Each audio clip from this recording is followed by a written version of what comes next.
Okay, Yoruba Nation.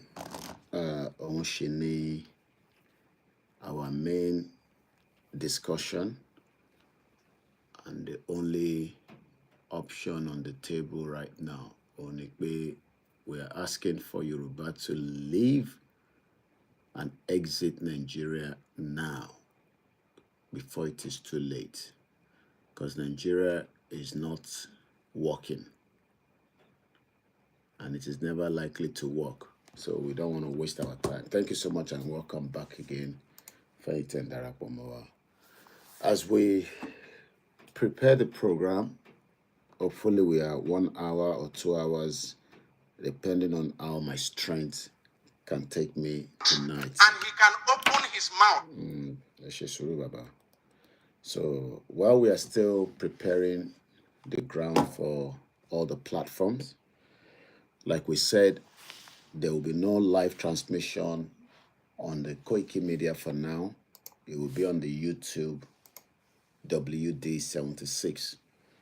And we hope that many people will get the link and they will join us Tabawa live. Èyí eba will recorded a jẹ́ pé ẹ miss live here because follow instruction from January 2025 we will not go live from the Koikimedia YouTube channel for now. But that would not stop our live transmission on the lórí our other platform, including the backup YouTube channel. So the band wonder way, okay, this phone is not good for me at all. I don't know what my sorry. Every small thing is giving adverts. It's terrible. I don't know what game they've installed on it. There might be no. So what are we discussing tonight? It's just a normal conversation. Lack of call. There's a message from Dr. Igboho for Yoruba. So we're going to talk about that. And we're also going to talk about other things as well. Our quest under the international law is still the reason why we are here, since the movement is not a secessionist or a coup plotter against the federal government. So nobody can tell us, intention, Olodi Sophie. Anybody telling you that nonsense is wasting their time. Whatever we are doing is not against the law. All right, we're going to have a lot of problem with this phone now. Don't know what's going on here. It's too much of this nonsense. Sorry, phone. Let's see. If something has been installed. It's a lot of stuff that has been installed here that is having an effect on my phone. Right. So I'm going to keep and thank you so much.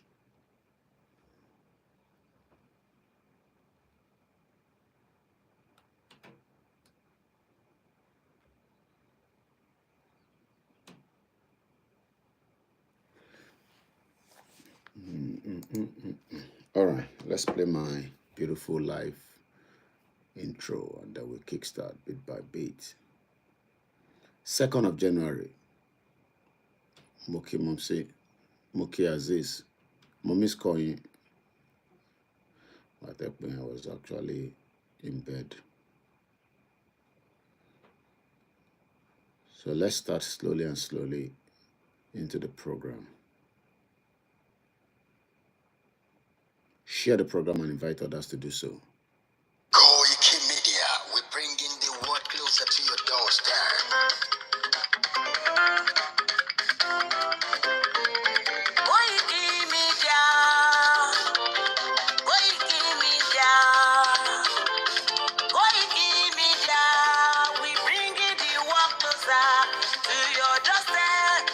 Koikimedia, Koikimedia, Koikimedia, we bring the work closer to your doorstep. Àwa sálára àgbà yìí dá, àwa ló láṣà àti èdè. Ìgbéde lárugẹ nílẹ̀ Oòduà o, àwa gangan ni bàbá. Koikimedia, Koikimedia, Koikimedia, we bring the world closer to your doorstep. They never sabi wetin we carry for her, but e dey move closer before dem go sabi. I said they never know wetin we carry for body, but e dey move closer before dem go sabi. Ọ̀kín lọ lọ́jà ẹyẹ ni ń lo ló lajú. Ẹyẹ tó lórí kodò bí àná wọn pẹ́ jẹ lẹ́nu. Ká ṣiṣẹ́ fún ilẹ̀ bàbá wa, ká ṣiṣẹ́ fún ìlú bàbá wa, ká jùmọ̀ sowọ́pọ̀ ká lè kó Odùduwà. Odùduwà kò bá lè gbé wa. Ọmọ Odùduwà ṣe gírí. Ẹ dìde fún ẹ̀tọ́ adúláwọ̀, ká lè jọ jùmọ̀ gbé ilẹ̀ ìlérí. Ká wálé gba ògo ilẹ̀ wa, ká ṣiṣẹ́ ká lè jọ gbàdé, ká lè gbàdé adé adúláwọ̀.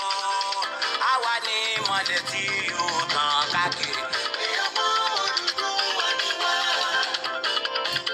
Koikimedia, àwa là ń gbé tó lárugẹ. Ètò tó pọ̀jù owó tí wọ́n máa ní.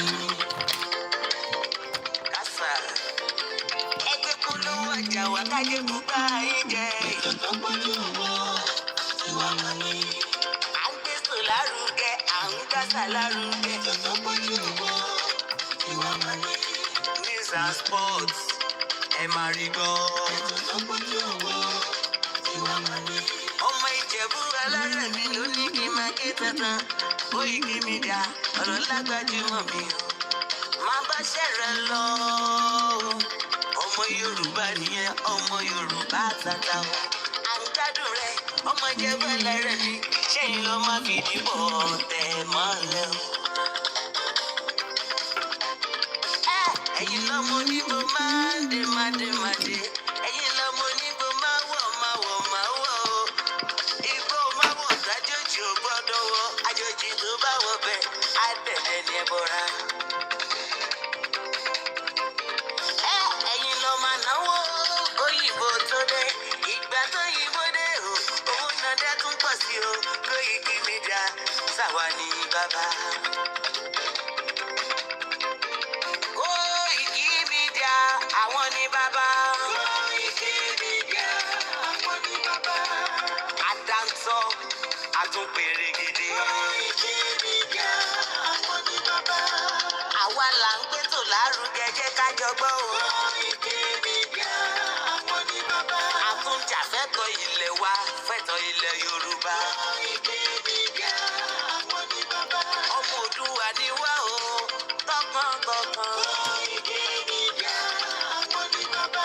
Ikú tí ó ṣe bí lébi òsì, àdìmú bàbá iyọ̀. Koikimedia, àwọn ni bàbá. We bring you work closer to your doorstep. Koikimedia, àwọn ni bàbá. Afẹ́fẹ́ tó fẹ́ òòdùn kan ní oko lára ni. Koikimedia, àwọn ni bàbá. Àpèrègèdè Olódùmarè ló fún wa ṣe. Koikimedia, àwọn ni bàbá. Gbogbo ayé ẹ gbọ́, àwa ni bàbá o. Koikimedia, àwọn ni bàbá. Ẹ máa bọ̀ wá ẹgbẹ́ polówó ọjà yín wá o. Koikimedia, àwọn ni bàbá. Odùduwà la gbé dání, òtítọ́ la gbé dání. Koikimedia, àwọn ni bàbá. A kì í sọ̀dálẹ̀, a kì í sódìkẹta. Koikimedia, àwọn ni bàbá. A dúró tán, a tún pèrègèdè. Koikimedia, àwọn ni bàbá. Koikimedia, we bring you up closer to your doorstep. Koikimedia is around to give us the test. Is around to give us the test. Ladies and gentlemen, ladies and gentlemen,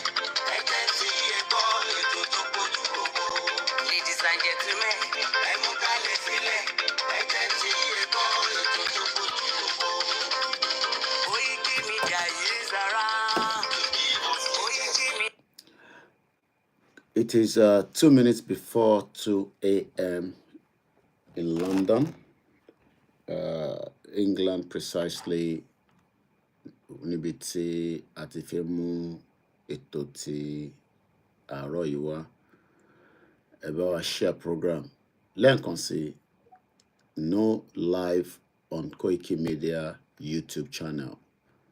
It has to be on the YouTube WD76. So tẹ́ ẹ bá rí program yìí ní live, á jẹ́ pé ẹ follow discussion wa ní last year pé our live transmission will only be on one YouTube channel for now. It can be reviewed, but for now it will only be on one YouTube channel. So if you want to watch the live transmission, you have to follow the instruction. The cost of fuel has gone up. Food and other prices have followed it. Households and businesses struggling. Things seem anxious and uncertain. I understand the hardship you face. I wish there were other ways, but there's not. That is Tinubu. And now, let's play this.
Aago méjì ló lù lọ́dọ̀ wa ní second day of the month of January 2025. Yoruba country must become independent away from Nigeria. Tó máa ní gbogbo structure tiẹ̀ tó yàtọ̀ sí Nàìjíríà. Òun ni ìdí pàtàkì àti ìdí kókó tí a ṣe ń polongo fún ìran Yorùbá. Àwọn wo ló ń pè ní Nàìjíríà? Arákùnrin bá mi sọ̀rọ̀. There is no land called Nigeria. There is no language called Nigeria. There are no people called Nigerians. We are only deceiving ourselves. We are not Nigerian. Okay, where is Nigeria? Where is the land called Nigeria? What is the Nigerian language? We are nations that had been forced together to live in one pathetic country. So anybody who goes there today to say, pray for Nigeria, that person is just deceiving himself, because the people who want to be that Nigeria had not sat down to agree if they want to be Nigeria. Well, I believe everybody is now finding out who we are, even though it might take a bit of time láti convince, láti ṣàlàyé fún ọ̀pọ̀lọpọ̀ ọmọ Yorùbá, torí kò sí tó kàn wá pẹ̀lú Nàìjíríà, kò sí tó kàn àwa pẹ̀lú Nàìjíríà. So àwọn ọmọ Yorùbá làwọn ń bá sọ̀rọ̀. So ẹni tó bá náà ọmọ Nàìjíríà, nobody argue with you on that. Àwọn ọmọ Nàìjíríà, ọmọ Yorùbá ni wá. A kì í ṣe ọmọ Nàìjíríà, ọmọ Yorùbá làwa. There is no land called Nigeria. There is no language called Nigeria. There are no people called Nigerians. We are only deceiving ourselves. We are not Nigerian. Okay, where is Nigeria? Where is the land called Nigeria? What is the Nigerian language? We are nations that had been forced together to live in one pathetic country. So anybody who goes there today to say, pray for Nigeria, that person is just deceiving himself, because the people who want to be that Nigeria are not sat down to agree if they want to be Nigeria.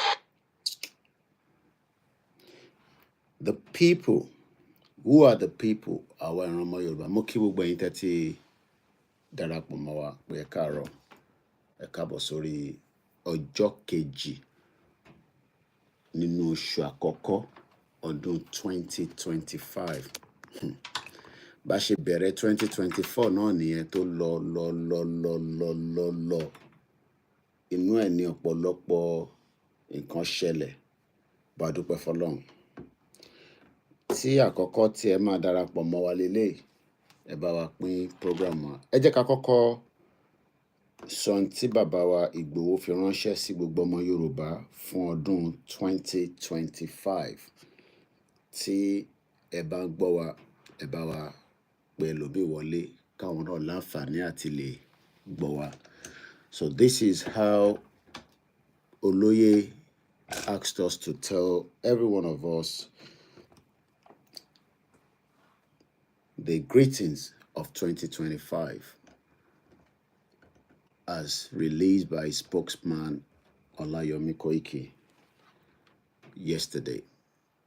I'm sure some of you have seen the press release, but we will continue to also remind us that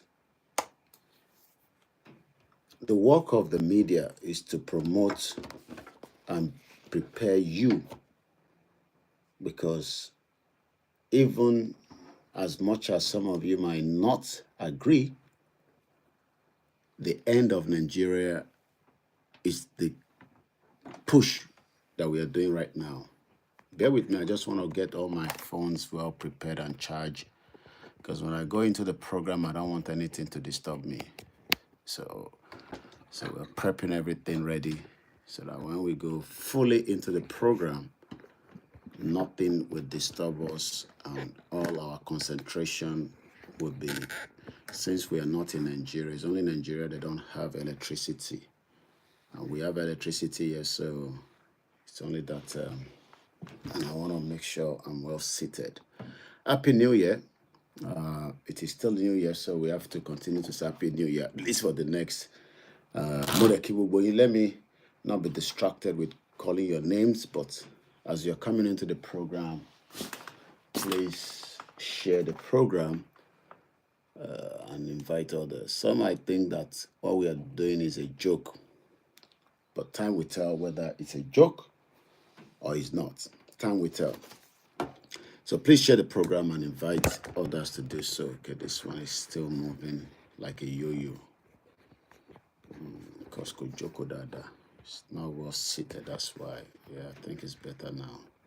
Yeah, that's it. It's better. At least you can see everything. Yeah, I think it's far better now. So let's start by first releasing the Igboho's message to the international community at Ibuwamo Yoruba. It's going to be in English, but like we always say, tomorrow there will be the Yoruba version. By the end of today, rather, our team will release the Yoruba version. Ọ̀pọ̀lọpọ̀ ọmọ Yorùbá ní àwọn ń gbọ́ English tí mo máa ń sọ. Do we blame them?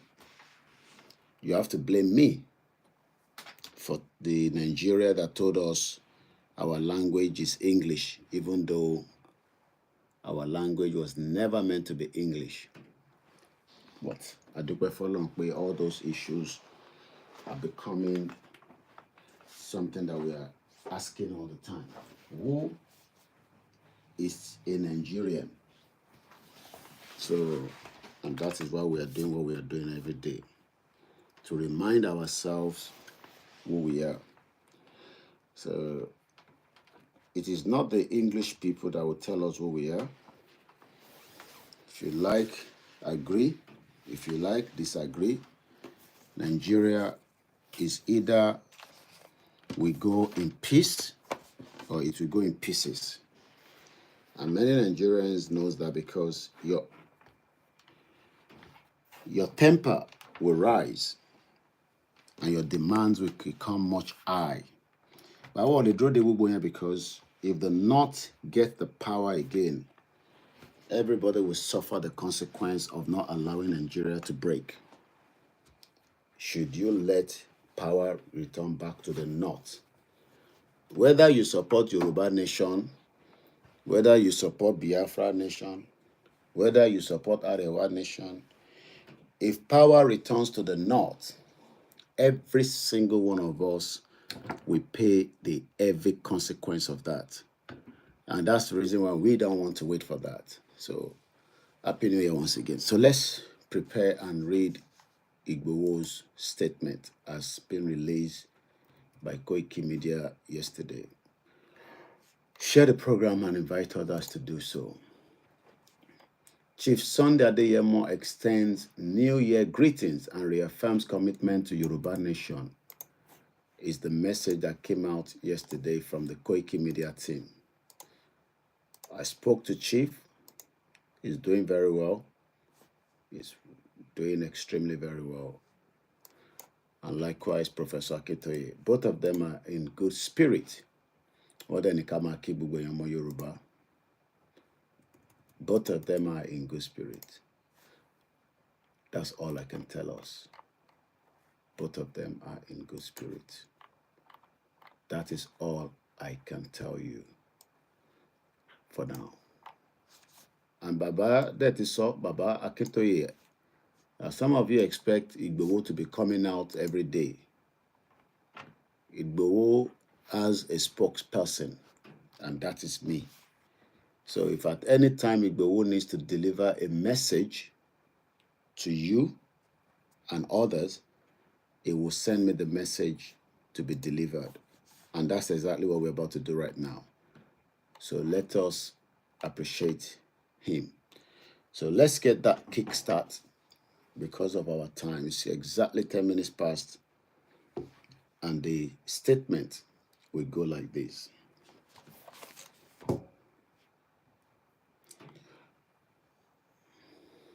Chief Sunday Adeyemo Igboho extends New Year greetings and reaffirms commitment to Yoruba nation. May this new year bring happiness, peace, and fulfillment to all Yoruba people across the globe. Your unwavering contributions to the struggle for self-determination and establishment of our nation remain deeply appreciated. As the calendar turns to a new year, Chief Sunday Adeyemo Igboho, aka Igboho Sha, a prominent figure in the Yoruba self-determination movement, has extended heartfelt New Year wishes to all Yoruba sons and daughters, both at home and in the diaspora. Through his spokesman, OLAYOMI Koiki, Chief Dr. Sunday Igboho convealed his prayers for a prosperous and joyful year for everyone. May this new year bring happiness, peace, and fulfillment to all Yoruba people across the globe. Your unwavering contributions to the struggle for self-determination and establishment of our nation remain deeply appreciated. As we step into this new season, we are closer than ever to achieving our dreams, Chief Igboho stated. Honoring the legacy of Mrs. Julia Olubusola Akintoye. While celebrating the new year, Chief Igboho also acknowledged the recent loss of Mrs. Julia Olubusola Akintoye, the devoted wife of Professor Adebanji Akintoye, the national leader of the Yoruba self-determination movement. Ademenis is a great loss to the Yoruba race. Mrs. Akintoye was a pillar of support not only to her family, but to the entire self-determination movement. We deeply mourn her passing and extend our condolences to Professor Akintoye and his family. Our thoughts and prayers remain with them during this difficult time, he said. Reaffirm the Yoruba Nation movement.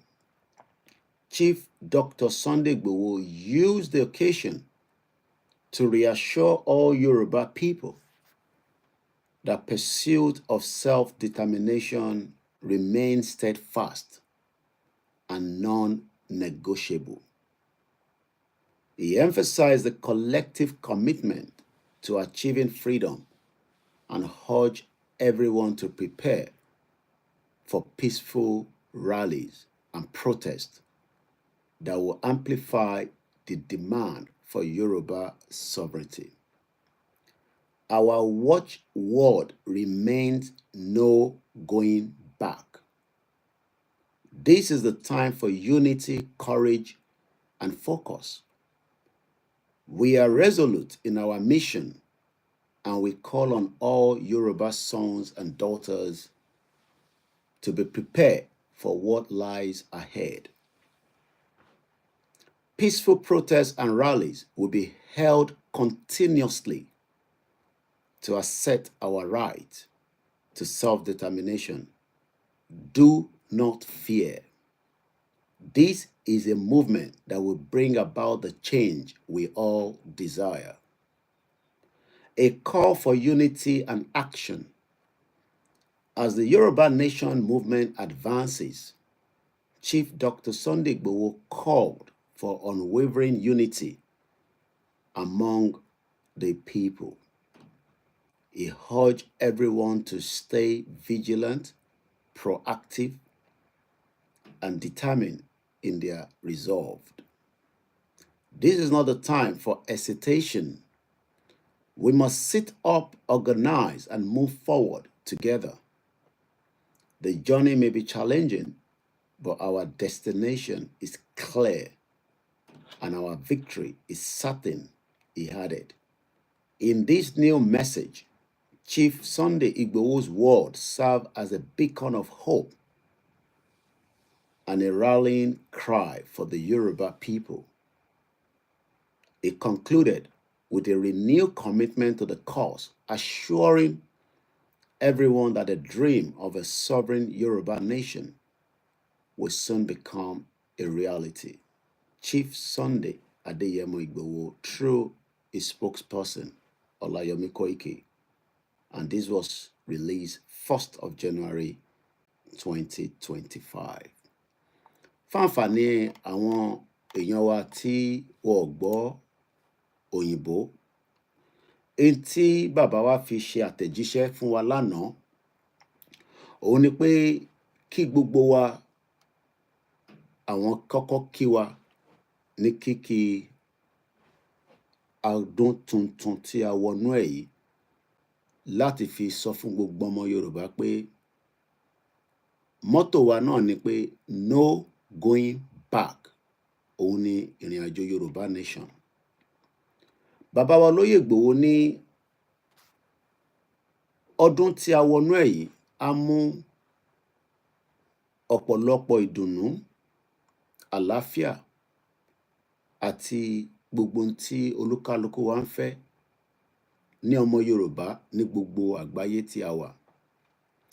Wọ́n náà wọ́n dúpẹ́ fún gbogbo akitiyan àti ìgbìyànjú wa lórí ìrìn àjò tí à ń béèrè fún ẹ̀tọ́ wa tí wọ́n ń pè ní pé a fẹ́ dá dúró gẹ́gẹ́ bí orílẹ̀-èdè kan tó ń pè ní ilẹ̀ Yorùbá, àti pé àwọn dúpẹ́ pé kí gbogbo wa ká túbọ̀ múra sílẹ̀. Wọ́n ní bí ọdún tuntun ṣe wọlé yìí, bàbá wa olóyè Ìgbòho, ẹni ọlọ́lá, ẹni tí ó nífẹ̀ẹ́ mẹ̀kúnnù, tó nífẹ̀ẹ́ aráalé, wọ́n ní kó yé gbogbo wa pé Yorùbá self-determination tí à ń polongo, àwọn fi ọdún tuntun yìí, àwọn fi kí gbogbo ọmọ Yorùbá tó ń bẹ ní ilẹ̀ Yorùbá àtàwọn tó ń bẹ ní òkè òkun. Eléyìí jáde látẹnu agbẹnusọ rẹ̀ tó ń jẹ́ OLAYOMI KOIKI, pé àwọn ṣe àdúrà pé àjọyọ̀ ni ọdún yìí máa jẹ́ fún ọmọdé àgbàlagbà tó ń bẹ ní gbogbo ibikíbi tí olúkálukú wa bá wà. Wọ́n wá ní kó jẹ́ kí ọdún yìí á mú àlàáfíà wá. Àmọ́ ohun tó ṣe pàtàkì nínú ọdún yìí ni pé gbogbo akitiyan wa pátá ni àwọn dúpẹ́ lé, pé bí a ti ṣe wọnú ọdún tuntun yìí, a ti ń súnmọ́ ìrìn àjò wa ju ti tẹ́lẹ̀ lọ. Wọ́n wá ní ká lọ dúpẹ́ fún gbogbo àwọn mọ̀lẹ́bí ìyá wa Mrs. Julia Olúbùsọ́lá Akíntóyè, ìyẹn ìyàwó bàbá wa tó jẹ́ adarí wa fún ìrìn àjò Yorùbá Nation, Professor Adébánjí Akíntóyè, the Emeritus, èyí tíyàwó wọn jáde láyé ní ọjọ́ Kérésìmesì 25th of December 2024. Wọ́n ní ìyàwó náà, wọ́n jẹ́ ìyàwó dáadáa tó dúró ti bàbá wa Professor Akíntóyè tó jẹ́ the national leader of the Yoruba self-determination. Wọ́n wá ní ikú ìyá náà, ikú tó jẹ́ ìntàlẹ̀ sọ pé fún gbogbo ọmọ Yorùbá pátá, aṣọ ẹni renu kọ́lọ̀ kó tẹ̀lẹ̀ dáadáa fún ìyá náà. Wọ́n ní ìyá tá à ń sọ, ìyá wa Akíntóyè Julia Olúbùsọ́lá, wọ́n dúró gẹ́gẹ́ bí òpó fún àwọn mọ̀lẹ́bí wọn àti fún gbogbo àwa tí à ń jìjàǹgbara Yorùbá pé kí òmìnira Yorùbá kó dé. Wọ́n ní lóòótọ́ ikú náà dùn wá, àmọ́ a fẹ́ àsìkò yìí, ẹ̀mí wa ń bẹ pẹ̀lú bàbá wa Akíntóyè àtàwọn mọ̀lẹ́bí, a dẹ̀ ń fi àdúrà ràn wọ́n lọ́wọ́, nítorí pé àsìkò tí wọ́n jẹ́ Ọlọ́run nípè yìí, ó jẹ́ nǹkan tí gbogbo wa rò pé ó máa ṣẹlẹ̀ ní kíákíá. Bàbá wa ní ká sọ fún gbogbo ọmọ Yorùbá pé Yorùbá Nation Movement tí à ń lé, tí à ń sáré ẹ̀, pé ó sì dúró dáadáa, pé kò sí nǹkan kan tó yẹ̀. Wọ́n ní kódà ó wà non-negotiable. In tó jẹ́ bẹ́ẹ̀ ni pé kò sí nǹkan tí ìjọba àgbáyé lè sọ fún wa àti ìjọba Nàìjíríà tá máa gbọ́ ju pé kí Yorùbá kó dá dúró, kó gba orílẹ̀-èdè tiẹ̀. Wọ́n ní ọ̀rọ̀ tó wà ńlẹ̀ yìí, ó jẹ́ in tí gbogbo wa gbọ́dọ̀ fi commitment sí láti lè fi gba òmìnira wa kúrò lọ́wọ́ Nàìjíríà. Àwọn wá ń sọ fún gbogbo ọmọ Yorùbá lẹ́ẹ̀kan sí pé kí gbogbo wa lọ múra sílẹ̀. Ọmọdé, àgbàlagbà, ìyálọ́jà, ọmọ ní mọ́tò, gbogbo ẹ̀ka ibi tọ́mọ Yorùbá ń bẹ àti ẹ̀yin tí ẹ̀ ń bẹ ní diaspora, pé ìjáde wọ́rọ́wọ́ announcement ẹ̀ máa jáde láìpẹ́ yìí. Ìjáde rally àti protest tó máa sọ fún àgbáyé ẹ̀tọ́ wa gẹ́gẹ́ bíi pé a fẹ́ dá dúró gẹ́gẹ́ bí ọmọ Yorùbá. Wọ́n ní ọ̀rọ̀ kan tó jẹ́ gbòógì nínú ọ̀rọ̀ tá à ń sọ náà ni pé a padà sẹ́yìn, no going back, òun lọ̀rọ̀ Yorùbá nation. Wọ́n wá ní kí n jẹ́ kó yé gbogbo wa pé àsìkò yìí ká rẹ́pọ̀, ká dúró dáadáa, ká má dẹ̀ jẹ́ kí nǹkan kan kó da gbogbo focus wa, torí pé èyí tá à ń fẹ́ yẹn òun ni ká máa wò níwájú. Wọ́n ní ká wà resolute nínú ìrìn àjò yìí. Àwọn wá pé gbogbo ọmọ Yorùbá tó ń bẹ lágbàáyé pé ká lọ múra sílẹ̀ fún tó ń bọ̀, èyí tá à ń pè ní peaceful ìjáde wọ́ọ́rọ́wọ́ tó dẹ̀ máa ṣẹlẹ̀ continuously tí kò ní stop, láti jẹ́ kí gbogbo wa mọ̀ pé ká mú ìbẹ̀rù kúrò. Do not fear. Ká yọ ìbẹ̀rù kúrò lára wa, torí pé movement tá a fẹ́ yìí òun nìkan ló lè fún wa ní èyí tí ó wù wá ní ìgbáàyà gẹ́gẹ́ bí orílẹ̀-èdè tá à ń fẹ́. Wọ́n wá náà wọ́n pè fún ìrẹ́pọ̀ àti ìsọwọ́pọ̀ fún gbogbo ọmọ Yorùbá ní gbogbo ibikíbi tá a bá wà, pé ká dẹ̀ fojú sílẹ̀ dáadáa lásìkò yìí, torí ọ̀pọ̀lọpọ̀ àwọn tí a mọ̀ tí wọ́n ń ṣe jàǹbá lórílẹ̀-èdè wa. Ká dẹ̀ dúró tán, ká wà determine. Wọ́n ní àsìkò tá a wà yóò ń sàsìkò tó máa tún sọ pé ṣé báyìí ni àbí báyìí kọ́. Àsìkò yìí kọ́ nìyẹn. Wọ́n ní ká dìde dáadáa, ká organize, ká lè move gẹ́gẹ́ bí àwọn ọmọ ogun tó ń béèrè fẹ́tọ̀ wọn. Wọ́n ní lóòótọ́ ìrìn àjò náà ó ní ọ̀pọ̀lọpọ̀ ewu láàrin méjì. Ewu ò dẹ̀ tí tán lórí ẹ̀ fáwọn tá à ń béèrè fún. Àmọ́ bàbá ṣe ń tẹ̀síwájú, tá à ń tọ̀ síwájú,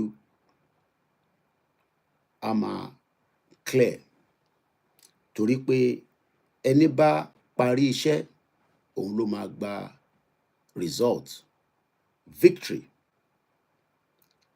Eléyìí jáde nínú mẹ́sẹ̀gì tọdún tuntun látọ̀dọ̀ bàbá wa Olóyè Ìgbòho. Bàbá wa wá ní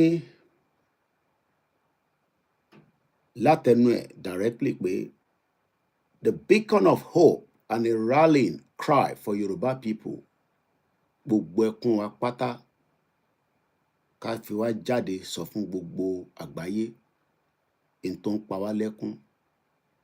Ajínigbé ni, ìlú tó ṣiṣẹ́, identity wa àti ọ̀pọ̀lọpọ̀ àwọn Fúlàní tó ń wọnú ilé tó ń bá àwọn ìyá wa sùn, tó jẹ́ ká dọ́kó. Gbogbo ilẹ̀ Yorùbá pátá ó di ilẹ̀ aṣálẹ̀. Láti parí ẹ̀, bàbá ní àwọn fi dá gbogbo ọmọ Yorùbá lójú pé Yorùbá nation nìkan làwọn dúró tì àti gbogbo ọmọ Yorùbá. Pé àlá tá ń lá pé Yorùbá nation máa wáyé, wọn ló máa wáyé o, pé kò ń ṣe dream, reality ni. Lóòótọ́ ọ̀pọ̀lọpọ̀ a máa sọ oríṣiríṣi ọ̀rọ̀. Eléyìí ló jáde lánàá, January 1st, 2025, látẹnu agbẹnusọ wọn tí a mọ̀ sí OLAYOMI KOIKI, tí gbogbo a mọ̀ sí Koikimedia. The message is clear. Ẹ̀yin ni kẹ́ lọ múra sílẹ̀. This year will be extremely busy. I will not say more than that for now. Don't take it as a joke. I mean it. Don't take this word as a joke. We have never been serious before, but I can tell you that this year will be very, very busy. It's a time that need all kind of people that want to pull us down. If you are not in, there's no problem.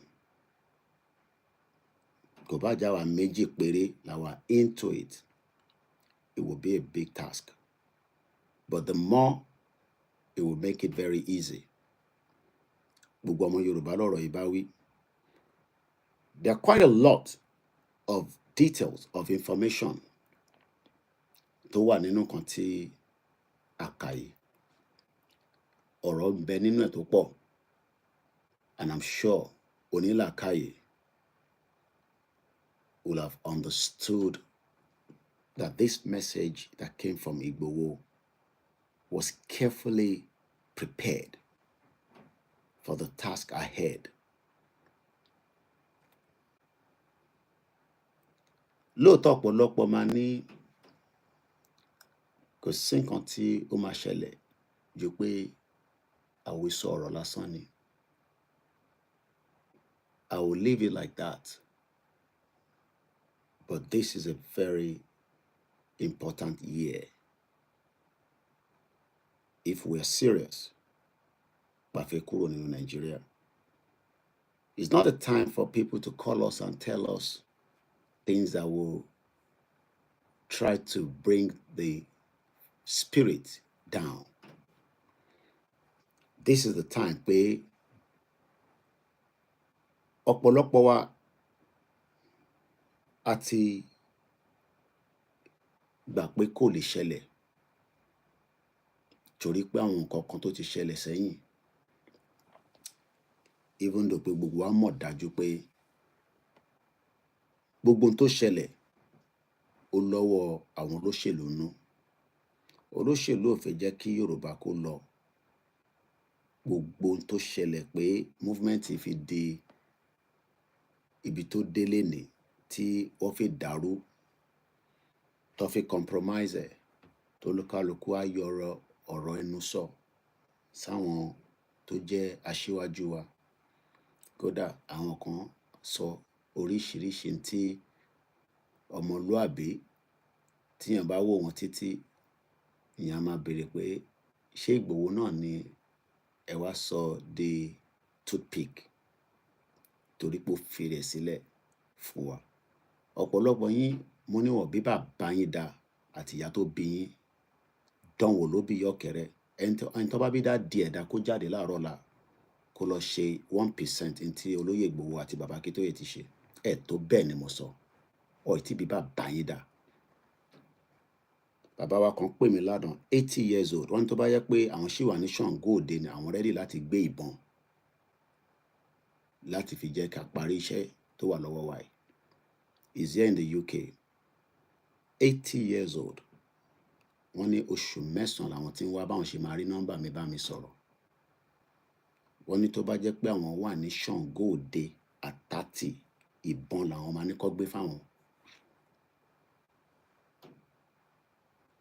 And these are people that have the privilege láti gbé níbi tí wọ́n ń tọ́jú wọn. Ìyá wa kan wọ́n pè mí láti US. UCH ni wọ́n ti operate the first eye that went wrong. Kó tó di pé àwọn ọmọ wọn pull wọn out of that ìlú òfò, ìlú àdánù, ìlú abani nínú jẹ́ tẹ́ ń pè Nàìjíríà òṣì, to take her to America láti lọ ṣe the second eye surgery. Kójú méjèèjì má bàa sọnù. Ìyẹn ni wọ́n wá ṣe ń sọ pé Nàìjíríà máa dà, kò ní dá fáwọn tó ní ẹ, wọ́n ní ṣoríire. Torí àwọn tó ní ẹ gan mọ̀ pé Nàìjíríà ò ní ṣiṣẹ́. Bomb bastard all over the place. Ẹ̀yin ìkà. Evil people. Ẹ wá sọ Yorùbá nation. Ẹ rò pé play àbí comedy làgbé dání. We're talking about life and death. There's a lot of details in this press release. Ká kọ́kọ́ lọ sọ́dọ̀ ìyàwó bàbá Akíntóyè, the sacrifice that she has to give just for me and you at that age. Do you know she was on exile for more than 2 years? That means pé ìyá ẹ̀ ti kúrò ní orílẹ̀-èdè ẹ̀ for over 2 years ni wọ́n ti kúrò ní Nàìjíríà torí èmi àti ẹ̀. Àwọn ìyá tó yẹ kó wà at their old age, káwọn grandchildren wọn máa bá wọn ṣeré, ó wá lọ dúró ti ọkọ ẹ̀ láti lè sọ fọ́kọ ẹ̀ pé in tó gbé dání lèmi náà nífẹ̀ẹ́ sí. Ẹlòmíì gan tájọ́ ń ṣe Yorùbá nation, ìyàwó ẹ̀ ò faramọ́ tó ń ṣe torí pé inú ilé wọn ò gbàgbọ́. Wọ́n sì ìkan sì ń rò pé Nàìjíríà máa ṣiṣẹ́ nú wọn torí pé wọ́n ní business, wọ́n fi ra ilé. Nígbà tẹ́ bá ra ilẹ̀ náà tán tó gbà lọ́wọ́ yín, ṣèbó olóyè lẹ́ ń pè.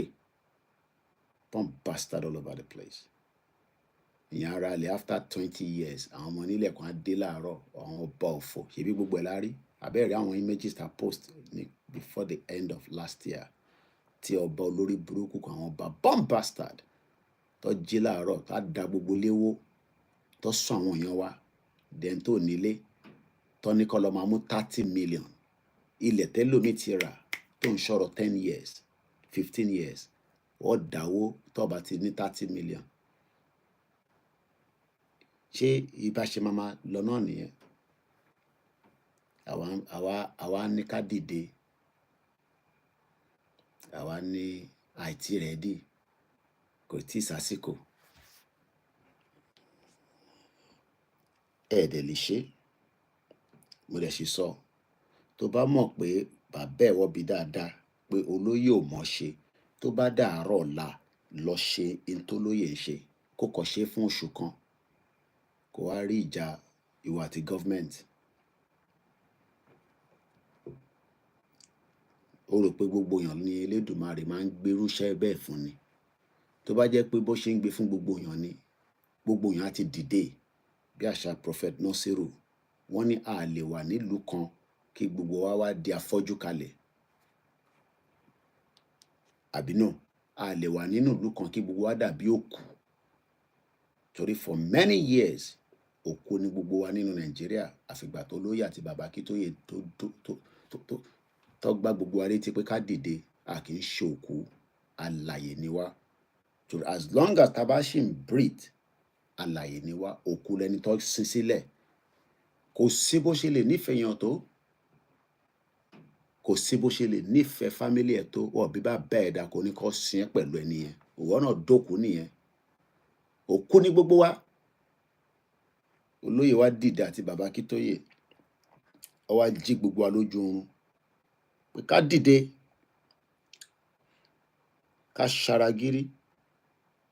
Àwa ń takò wọ́n, a ní wọ́n mọ̀ ṣe, a ní ó yẹ kó ṣe báyìí, kò jẹ́ kó ṣe báyìí.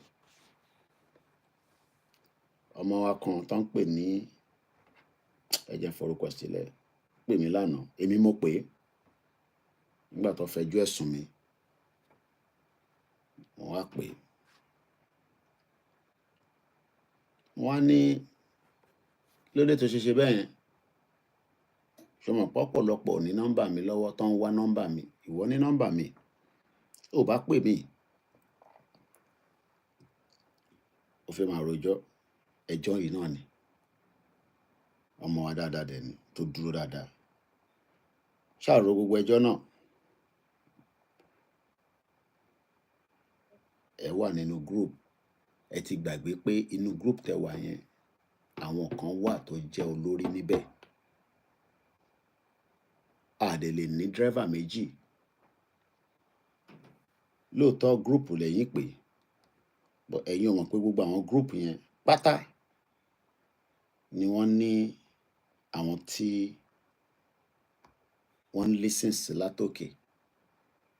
ẹni tó bá ti gbà fún àwọn tó wà tó jẹ́ olórí wa lókè ẹ lọ ṣe tọ̀dọ̀ tí yín gbà yẹn tẹ́yìn bá tó bẹ́ẹ̀ tó bẹ́ẹ̀ ni mo sọ gbogbo ẹnu mo fi sọ tó bẹ́ẹ̀ kò tí ì sí gúrùpù náà tó bá sí Ìgbòho bàbá yóò tó bẹ́ẹ̀ Tinubu á pa gbogbo yín dànù gọ́ọ̀mẹ̀ntì á pa gbogbo yín dànù Ìgbòho ni wọ́n sì ń wò mọ́ gbogbo wa lára torí wọ́n mọrú akọni tó jẹ́ nílẹ̀ Yorùbá gbogbo ẹnu mo fi sọ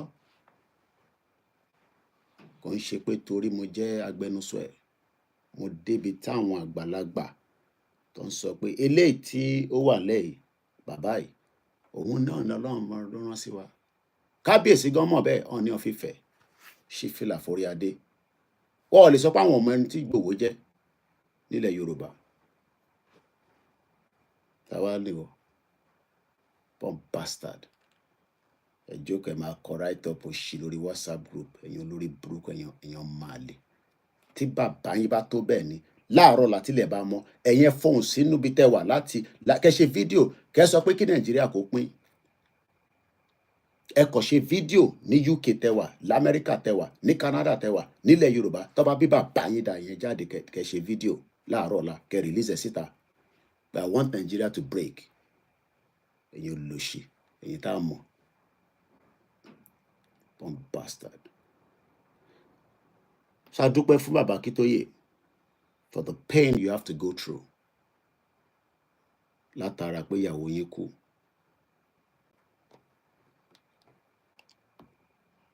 Kò sẹ́ni tó fẹ́ jẹ́ kí àwọn èèyàn ẹ̀ kú no matter the age. Lóòótọ́ màmá dàgbà màmá ń ṣọmọ kékeré but àyọ̀ǹgẹ̀ṣin ni màmá fáwa at 88. tí obi ṣe ń sọ lọ lórí arákùnrin tó pè mí tí mo pè ṣàròjọ náà títí ànúdà ó bá má ṣe bẹ́ẹ̀ yẹn èèyàn wá ni wọ́ ó dẹ̀ mọ̀ mí ó bá pè mí níbẹ̀ mo pe olóyè Ìgbòho ó lè pé lẹ́ẹ̀mejì kó má gbé kọ́lẹ̀ bá pe chief ní dákẹ́ wọ́n dákẹ́ jẹ́ kí bàbá kọ́kọ́ sọ̀rọ̀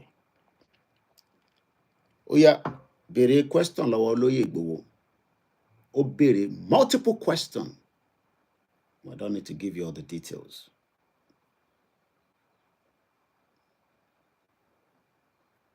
Àwọn tí olúkálukú tẹ̀ ń try láti sọ pé ẹ mọ̀ jù olóyè lọ tẹ́ bá mọ̀ jù lọ ẹ̀yin lọ ṣe tó ń ṣe gbà yẹn multiple questions ló béèrè lọ́wọ́ olóyè and olóyè was able to answer all the questions.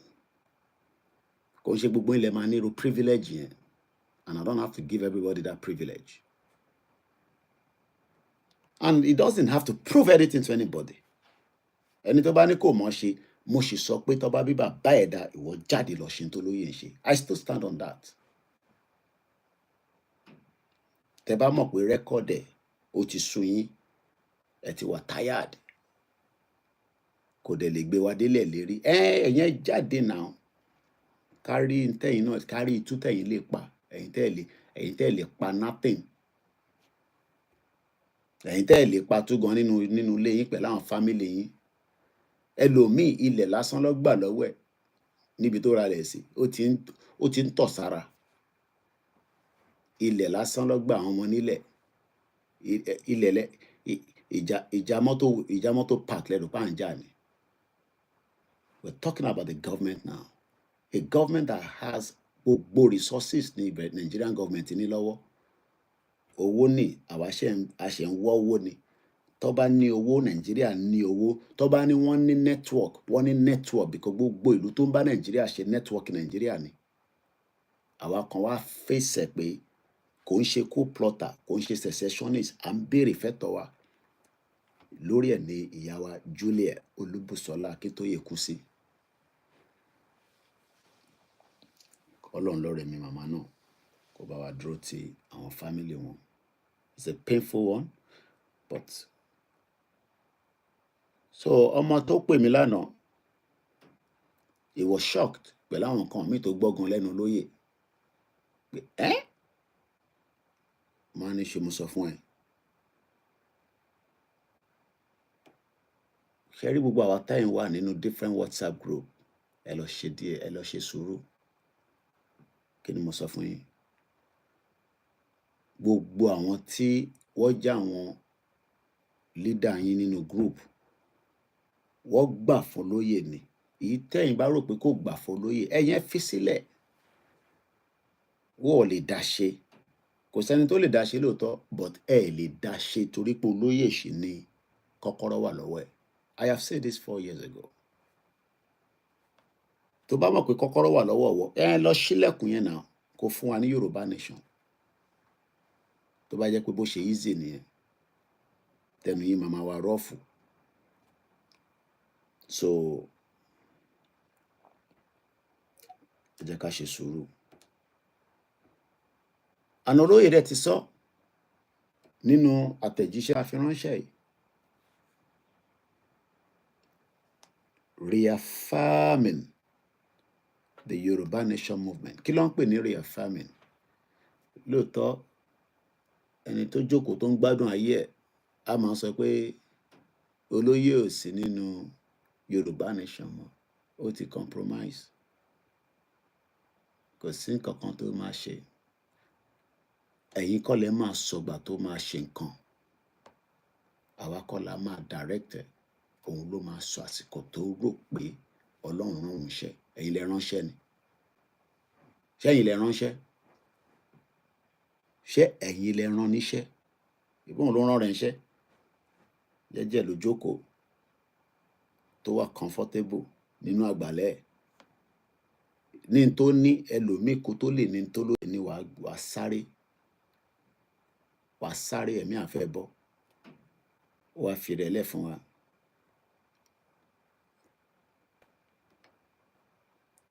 A dẹ̀ dúpẹ́ fún. A dúpẹ́ fún bàbá wa Akíntóyè lẹ́ẹ̀kan sí. Mo dẹ̀ dúpẹ́ fún gbogbo àwọn tó jẹ́ leaders wa. Coming back kó tó di pé mo lọ sọ́dọ̀ brother mi Adigun Mákànjúọlá pẹ̀lú write-up kan tó kọ síta. Ẹ jẹ́ ká sì dúró lórí ọ̀rọ̀ tí bàbá wa olóyè fi ránṣẹ́ sí wa lánàá. The only hope kan tó kù fún wa náà ò ní pé ká gbìyànjú ká kúrò Nàìjíríà.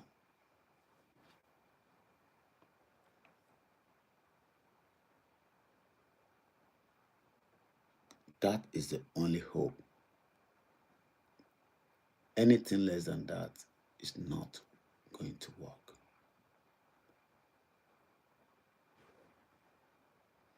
Anything less than that. Our only hope is to get the hell out of Nigeria. But the only problem tá ní ni pé ọ̀pọ̀lọpọ̀ èèyàn ń bẹ̀rù. We are very fearful people. Because a fẹ́ kí yẹn, but a fẹ́ ṣe wàhálà bí kéèkì yẹn ṣe máa ready.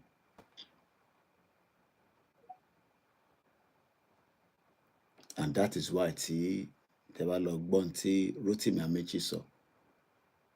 Ó ti sọ̀rọ̀ tọ́nà. Ó ní ó yẹ ká máa lé àwọn lóko ni, but a lè lé wọn lóko because àwa náà la tún pọ́n àwọn olóṣèlú lé.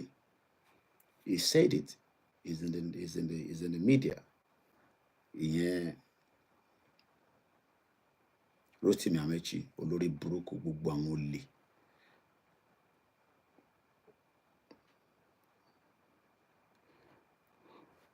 Kí ló ń pè ní reaffirming according to the English dictionary? Reaffirm. Reaffirm. Romeo Echo Alpha Freddy Indigo Romeo Mike. Reaffirm. Kí ló ń pè bẹ́ẹ̀?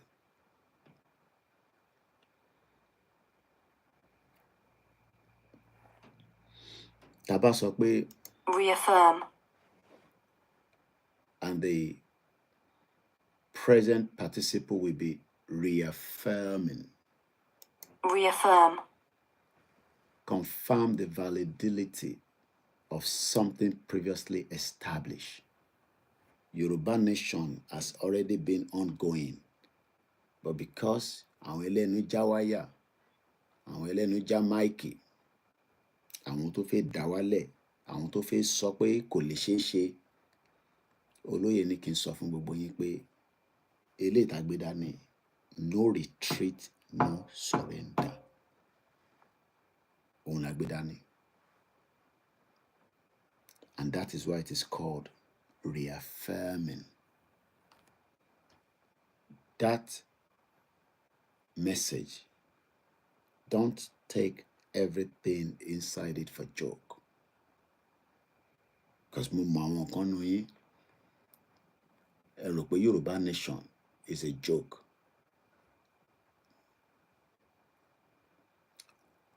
A dúpẹ́ fún gbogbo ẹ̀yin tí ẹ̀ ń contribute. Ẹ̀yin máa sọ pé wọ́n ò gbọ́. Ibi tí mo jókòó sí lánàá ni mo kí mọ́mì mi ní Iléṣà, Ọ̀ṣun State. Àwọn àgbàlagbà tó ń wò wá, wọ́n máa ń fi bá wa sọ̀rọ̀. But as usual, Nigeria kò jẹ́ kí wọ́n wà tech savvy. Màmá wa yìí náà pè mí láti Ọ̀ṣun State lánàá, all the way from Ọ̀ṣun State ní Iléṣà. Mo kí mọ́mì tẹ́ bá láǹfààní, because she watch us every day, and other presenter. Ó ṣàdúrà títí.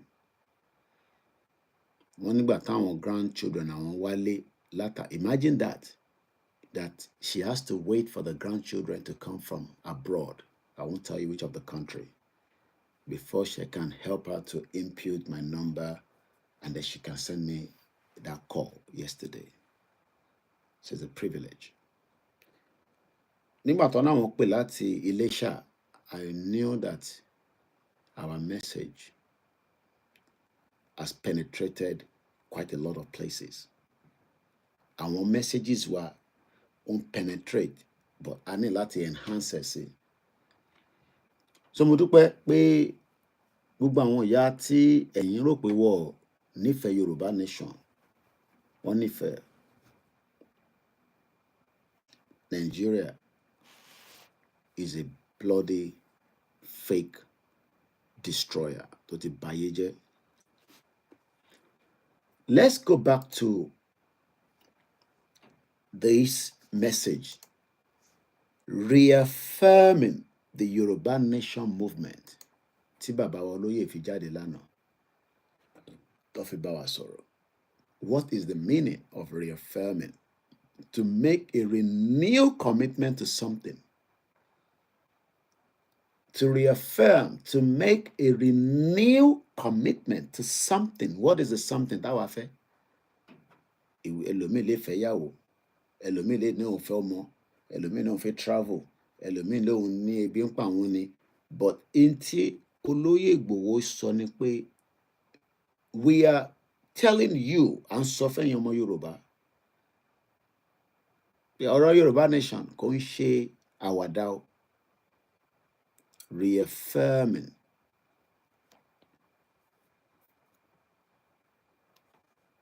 To reaffirm is to make a renewed commitment to something usually verbal. If you affirm something, ẹlòmíì ò gbàgbọ́ nínú Yorùbá nation tẹ́lẹ̀ náà. They are not sure. So they are confused people, confused Yoruba people all over the place. Ẹ gbàgbọ́ tẹ́lẹ̀, ẹ wá rò pé ìgbàgbọ́ tẹ́yìn ò gbà yẹn, ẹ wá fi disturb àwa tá gbà. Àwa kan gbà ní, àti accept it, I believe in it. But a gbọ́dọ̀ máa reaffirmed ẹ̀yin tẹ́ ẹ gbàgbọ́, ẹ̀yin aláìgbàgbọ́. Nígbà tí Prophet Nasiru sọ pé, look, option méjì ló wà fún Nàìjíríà. Break it or kẹtúbá. Ṣé fi ìpá àwọn tó wà nílẹ̀ Nàìjíríà yẹn lọ́wọ́lọ́wọ́ nísìn? Do you think that àwọn yẹn máa túbá? Wọ́n ní túbá. They are not ready. So then what is the option? The other option. Wọ́n ní nǹkan ní option méjì.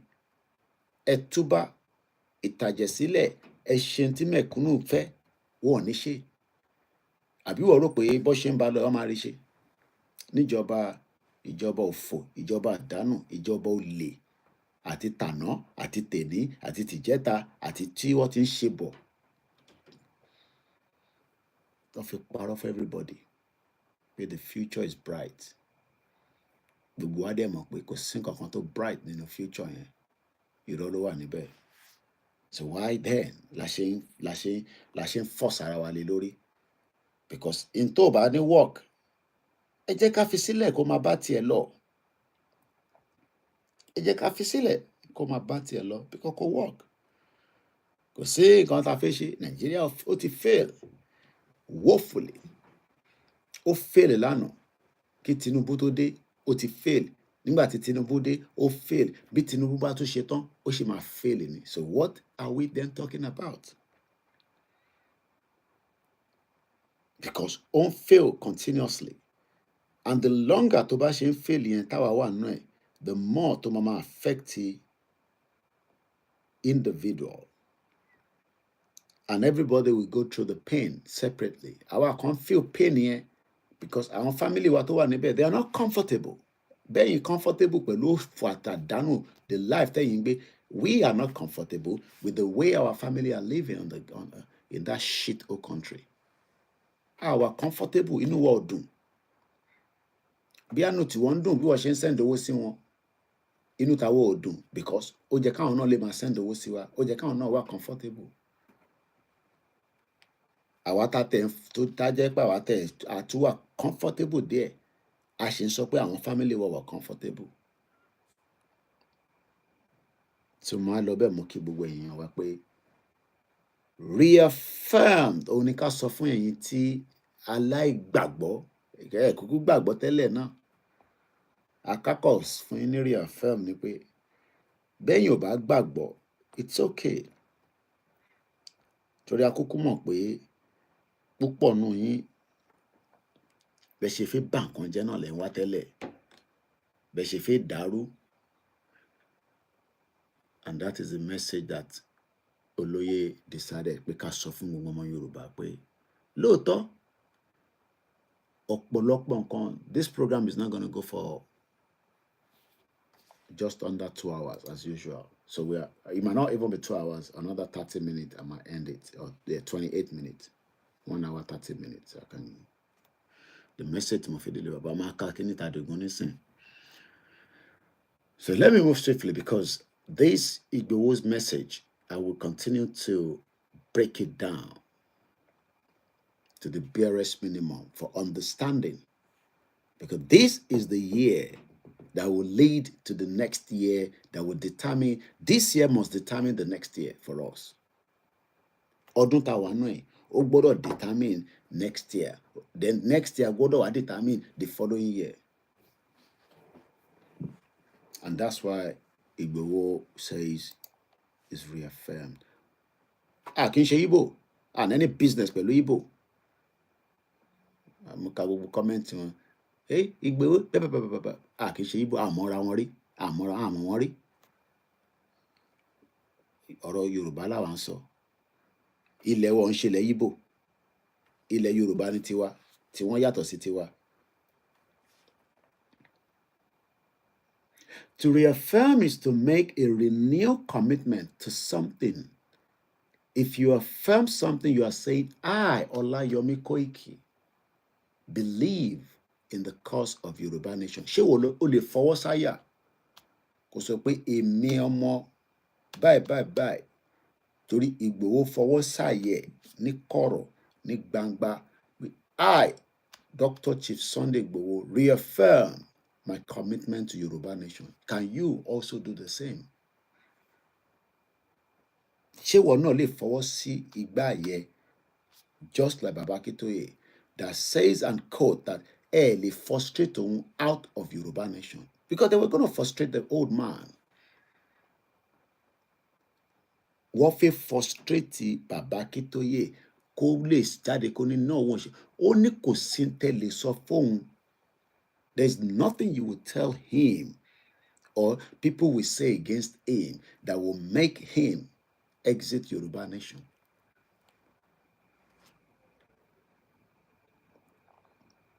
And that is the spirit that we are talking about. How many of you have that same spirit? Because you are the same people that wants to know and then give the message for $10 to politician. The same politician that an article has been prepared. 7 months làwọn tí mi lọ́rùn fi ṣiṣẹ́ yẹn.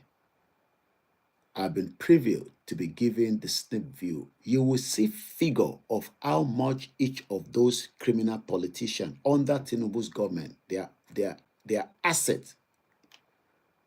I will not give you those details yet. But what in January, Loma release it. I want to share to parí that findings. I was privileged. I was given a first time privilege into that document, 145 page. Bomb bastard. What he and to endorse a politician. Some of those politicians, èyí tí mo rí tí mo gbà tó ń fún mi tí mo ń wo àwọn tó ń fún mi ní tàjọ tó pè mí tàjọ ń go through ẹ̀. Their asset, èyí tí mo rí tó low jù is about 150 billion naira value for one of these criminals under Tinubu government ni mo sọ, not Buhari o. Their asset value is up to 150 billion naira. Is a one. They will release it. Everybody will get it. They're working on the the operandum of getting it out to every media around the world. But I've been given the first time privilege, and I will not tell you what state or what country those teams have been working on it. But the call came through to me before the end of last year, just a few days before the end of last year. It was a privilege. They had to call me. When I called Koiki, this is going to be another exposition. Most of them doing. I told you this year. I didn't even know that some people were working on something like that. It was a first-time privilege for me to see that. Because I command with politician, but if you figure see. Now you will be able to see your politician and you can see the figure. Everybody will talk about it. Even my Ogun General will talk about it when he have access to it. I can tell you that. Sahara Reporter, all the newspaper around the world is going to be released very soon. This month, Loma release it. But I was given the first time I had privilege to preview it. Unbelievable. Some of those politicians have 300 billion worth asset. I was asking this team that, it took them some time to put it together. It's a detailed work, 145 page. Everybody will talk about it. The Biafra will talk about it. Everybody will talk about it when it comes out. They will be releasing it out very soon. Unbelievable. Anyway, she once said, let's keep Nigeria. Nigeria thought it pa. Now we wonder why people like Yaya Bello has money. 80 billion Yaya Bello. They have more than that. I was looking at the names of the politicians, the ministers, their asset value in billions of naira conversion. It's unbelievable. Some of them are worth 300 billion. So I'm looking forward to the release of the full article. Also,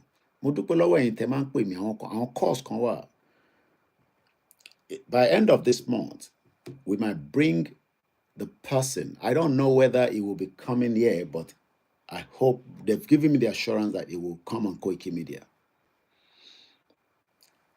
How many of you remember Arrow Smith? The Bama Arrow Smith. If it's in the comment section. How many of you remember the video of Arrow Smith? I can confirm to you that the person that did the interview will be on Koikimedia. I had a call from somebody that is close to him. They were watching one of my videos and I put a call to me. But the person is currently out of the country. He lives in the UK. And it was she interview Arrow Smith. Who is Arrow Smith? Arrow Smith was the one that gave us the details of how the British rigged the first election. The person that did that interview, I would have a privilege to have a chat with him. That for me is a good news. Only 2025. I was happy when that call came through. That Mr. Koiki, I was watching your video. And it took me, he's in his 70s. He left UK. He's a media mogul as well. But their big uncle is in his 70s, retired. He went to Nigeria to live for 3 years. He ran back to UK. He was telling me yesterday. This was yesterday as well. So, honey, I will not give you the name of the person that interviewed Aaron Smith, but I've been given the name, but he's out of the country. So maybe by tomorrow they will reach out to me. But the person says he will be more than welcome to come on your show so that you can drill him and ask questions that a lot of us wanted to ask Aaron Smith. Because imagine the person that interviewed Aaron Smith. We want to now interview the person, or we have a conversation, whether it will be live or whether it will just be behind the closed door. But there are a few things I would love to know. Because Aaron Smith only sọ̀rọ̀ tán ní ìgbà tó ń ṣe interview yẹn. I know there will still be some few things that we will be privileged. And we have not finished with our granddad. I've been very busy, especially we're now on holiday. I can't leave the children. So Tebanoti granddad. Granddad was the one that I went to interview. And I think I must start releasing the snip view. I'll give the privilege to those on the Koikimedia WhatsApp group to see that interview, the 2 minute, but the full clip that we did together with me and him. And he wants me to come back and we can continue with some of the interview. I want the money. He has sent me the pictures. I have the pictures here. The picture when he visited Queen Elizabeth before he died. I now have access to that. I told him I wanted to see the picture because I know some of you don't believe anything, but people like us believe. Those pictures were not here anymore, but they've sent it to him, and he has sent me the WhatsApp of the picture.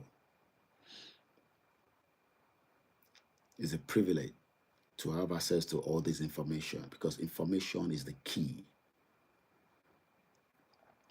So this is one of the picture. Tẹ́ bá rántí pé nígbà tó ń sọ̀rọ̀ fún wa, wọ́n ní wọ́n wá gbé àwọn nílé. I will not give you his face yet, but if you look at that is the officer that Queen Elizabeth sent to him to pick him up. I won't show you the man yet. His picture is next to the man, but that is the officer. These are the highest officer that works for the Queen Elizabeth that went to pick up this Yoruba man. Omoba Lawono. I'm sure you remember I told you. And he was dressed as he said exactly in the full Yoruba regalia. It's privilege. So I will put out some of those snip view into the Koikimedia, maybe after this program. And that was him when this is another. You remember he said, I'm sure if you remember the video, the audio, that Ogbamode Cathedral, Church of England. That is the man that welcomed him at Church of England. What an amazing time to have access to all this information. Tebarantipe, he told us that Baba Tiwon wà lára àwọn tó ta irú. And he did ask Queen Elizabeth about the 1914 amalgamation. We have not completed that interview. So there's still a lot I need to extract from him. But it's a privilege now that I have. And let me also show you, these are more pictures of on board. While they went to the palace, you can see some of the officers. They are in the picture. I've just opened it because I don't want to reveal everything yet. So all these are the part of the Queen Palace security and is right in there. Amazing. So let me quickly read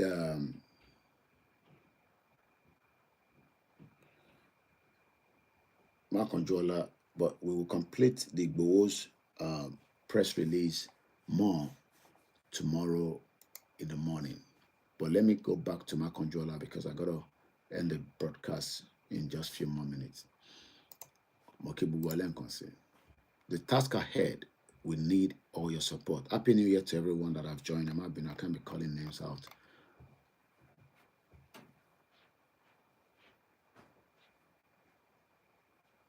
You okay? I'm coming to you. I'm coming to bed now. Okay? I'm coming in a minute. You can't come into the camera. I love you. I am coming. I'm coming in a minute. Okay? 5 minutes. You're going to lie down. I'm coming. So, all right. Let me quickly read this because I gotta go now. My son is already there. All right, just use that to cover yourself. I'm coming. We go together. It is time for Yoruba people to come out. This is coming from my brother Adeyemo Igboho. And I need to record this as well quickly. Put it as an audio. It is time for Yoruba people to come out now and make an open demand on our streets and communities for the emergency of a sovereign Yoruba homeland. Don't stay in your houses or homes and expect the others to do this for you and your children. The whole world is waiting for the Yoruba people trapped within Nigeria to make and take their final decision whether we want to be free to take our peculiar steps towards ways to develop our land and resources and develop all our human resources potentials without leaving any individual behind, without one Nigeria or not. The year 2025 is the glorious year for all the Yoruba people all over the world, where we should present our true identity to the world that we are the indigenous people of the Yoruba nation. Once you hear the clarion call, do you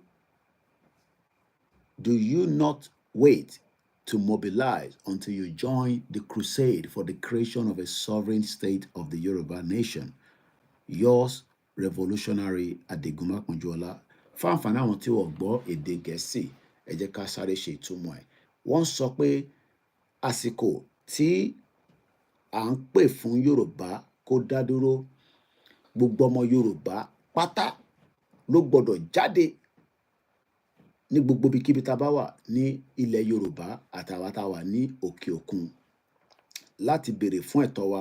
A gbọ́dọ̀ jáde sórí títì ní gbogbo community wa láti béèrè fún sovereign Yoruba land, Yoruba country. Má jókòó sínú ilé kó wá máa rò pé èèyàn kan máa ṣe fún ẹ. Ta ló máa ṣe fún ẹ? Kò sẹ́nì kankan tó máa ṣe kankan fún anybody. Gbogbo wa pátá la gbọ́dọ̀ jọ ṣe torí pé àwa náà ni a fẹ́ gba òmìnira. Ó ní gbogbo àgbáyé ń dúró dè wá láti lè kúrò nínú ewu tí a wà tó ń pè ní Nàìjíríà, and to make and take their final decision pé gbogbo àsìkò tá a fẹ́ fi gbára wa sílẹ̀ yìí láti lè tú kúrò nínú ìdè, láti lè jẹ́ kí a padà sórílẹ̀-èdè wa, láti lè dákun, láti lè túnṣe, torí pé gbogbo ohun tí a fi ń ṣọrọ̀ ajé tó ń bẹ níbẹ̀ àti àwọn ènìyàn tó ń bẹ níbẹ̀, tá a bá kúrò nínú Nàìjíríà, tá a fi Nàìjíríà sílẹ̀, kò sí ìdàgbàsókè kankan fún ọmọ Yorùbá. Ó ní ọdún 2025 tá a wà náà yìí, ọdún tó ṣe pàtàkì. Ká gbìyànjú ká ṣe gbogbo tó tọ́ àti tó yẹ ká fi kúrò ní Nàìjíríà. Thank you so much and have a very good morning. And then you better for now. I gotta go now because I have my son that is just waiting there, waiting for me. Good morning. God bless you all. Mo kí gbogbo alẹ́ nǹkan sí o. Yoruba nation, no going back. Bye for now.